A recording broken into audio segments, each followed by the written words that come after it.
But drivers who work for car-hailing services are facing restrictions from governments in Beijing, Shanghai, and Shenzhen, as we mentioned, as tougher draft rules released to the public indicate.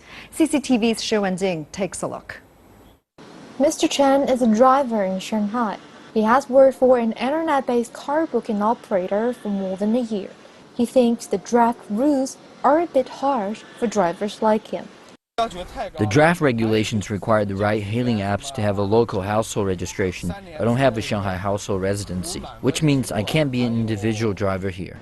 On July the 28th, China first legalized ride-sharing services. National regulations make local governments responsible for issuing license for car-hailing taxi and car-hailing drivers after evaluating them.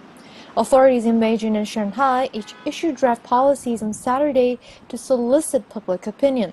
It was not clear whether the moves were coordinated.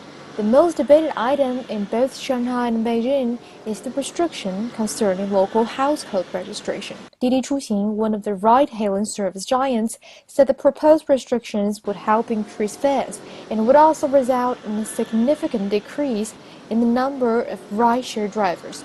Locals have different opinions. I think it would be difficult to hail a car by app in the future if it's that restricted.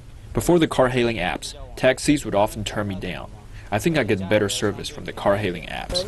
In the future, if the price increases, I would choose to take public transport. Now without the discounts, I'm still willing to take private cars because it's more convenient. I think it's a good news for the taxi industry. It means more business on our side if the restriction on drivers are higher. My concern is how tight the rules will be. If we go back to the time of black cabs, it's not good either. I use a car-hailing app a lot. I think it's convenient. But as a newcomer, it faces a lot of issues, both positive and negative. I think the government should do more coordination to maximize the advantages of ride-hailing services. I think the draft rules may increase the safety issue.